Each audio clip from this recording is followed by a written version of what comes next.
How was today, Fee? Today was really fun, actually. I'm a bit tired though, so I keep on forgetting where I've got everything. But I had a really good, fun time. And do you know what the best bit was?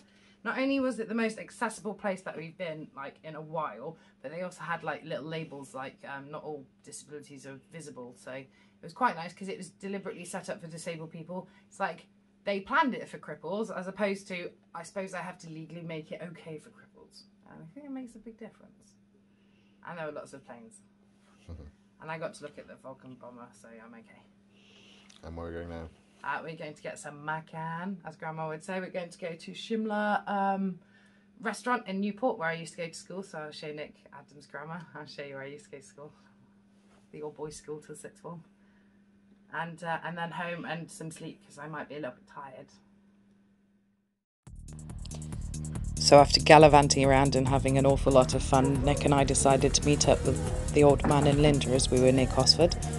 So we decided to meet up at the Air Museum. We've not been able to do any of the air shows this year, which is a bit of a sad one because it's kind of a family tradition with Dad and I.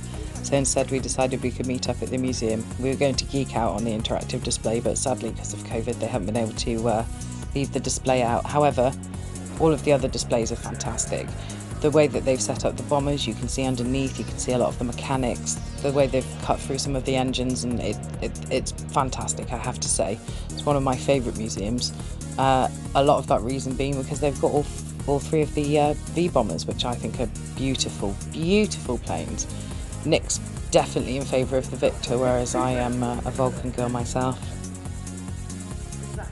We do seem to have consistent arguments about it, but I don't think either of us can be particularly swayed. The displays that you can get to see are absolutely amazing, especially in this room, because you get a lot of the information from both sides, and some of the models give you a better idea of the whole thing. One of the things I did find rather interesting and quirky, bizarre and fascinating was some of the trinkets that the pilots were flying around with as their lucky charms.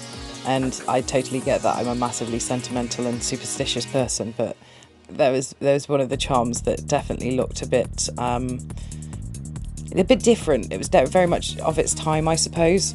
But yeah, so I was fascinated with how weird it looked, but also what a weirdly prude thing it was, as it was covering up its nipples, which I just found hilarious. But there you go. Maybe it's just because I'm a child. I was just looking at the weird charms that go with some of these things. That baby charm is creepy as fuck. Like, just a naked baby with a top hat. Like, the sentimentality behind that is really adorable, but I mean, like, doesn't every part of you just not trust that? Look at it. I mean, also, look how prude the baby is. It's all ban the nipples, apparently. No nips here, but you can just have everything else hanging out. But it's the top hat. I think the top hat makes it look really incongruous. It does look a bit weird. Yeah, and it kind of... So we decided to load up on tea and cake in the cafe before we wandered around and had a look at the entire museum. It's a very large museum. You could probably spend a good day looking around and reading all of the displays and having a good look at everything.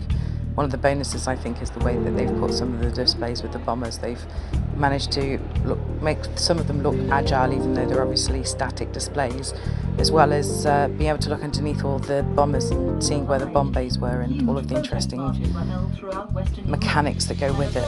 It makes you realise how tenuous it all was, because it was all fly-by-wire and things at that point. So you can see all the electric wires going out and you're like, Jesus.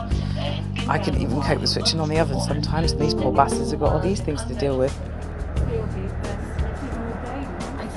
I don't know why, maybe it just reminds me of like childhood, but I love the smell of old planes. Yeah, like hot oil and old plane smell. There is just something about that smell that just reminds me of childhood. My dad, air shows and air museums, being a geek. We used to have daddy-daughter days, and I have to say they were fantastic because we got to bond and I got to pick where to go. There's so many good displays in here. I could spend an entire day just going through and having a look at everything. But it was nice to also spend a bit of time having a chat with Lynda and seeing Dad as well. It's been a while. We got to bond over me and my dad enjoying the Vulcan, with Nick debating that Victors are better. I suppose strategically and in many ways the Victoria is a better plane. However, it's not the most beautiful plane. That's the Vulcan. As you can see, this is the undercarriage of the Vulcan. It's a beautiful plane, massive, and I love the way that it's designed to be virtually undetectable in the horizon until you see it bank, and then you see these massive delta wings, the silhouette, and think, oh bloody hell, they mean business. So yeah, I think it's obviously the best one, but let me know if you think so. Make sure to pop into Cosford if you do end up being in the Staffordshire area. It's well worth a visit if you're into history or planes at all in the slightest. To be honest with you, I think it'd be interesting even if you weren't, just because of the way that they've set up the displays. Not only that, but they do amazing cakes. I swear places like this always do, and they serve Yorkshire tea. It's quite funny actually, because at this point Nick wanted to get some good footage of me going down in the lift. Unfortunately for him, the lift was far too efficient for his own good. I swear that lift was so fast I almost felt G-force. We managed to have a good old wander around, and we even managed to look at some of the stand-up displays too, which was quite good. And I got to spend some quality time with my old man and Lynda, and I definitely can't complain at that, because it was nice to see them, spend a bit of time, as well as talking shop, so to speak, of all our passions. Ended up being quite a nice day at the end of it. It was kind of miserable to begin with. I wanted to have a look in the plane, but it was a bit difficult to get in there, so Nick encouraged me not to, mainly because I was absolutely shattered, and it would just be difficult to get me in and out for no particular reason. But thank you for joining us. Sorry it's a bit of a mishmash voiceover. I'm trying my best, but I'm not very good at this, as you can probably tell. Please do join in though. Let me know what you think of my voiceover, as much as which V bomber is the best. Obviously the Vulcan. You know it's the Vulcan. Tell Nick he's wrong.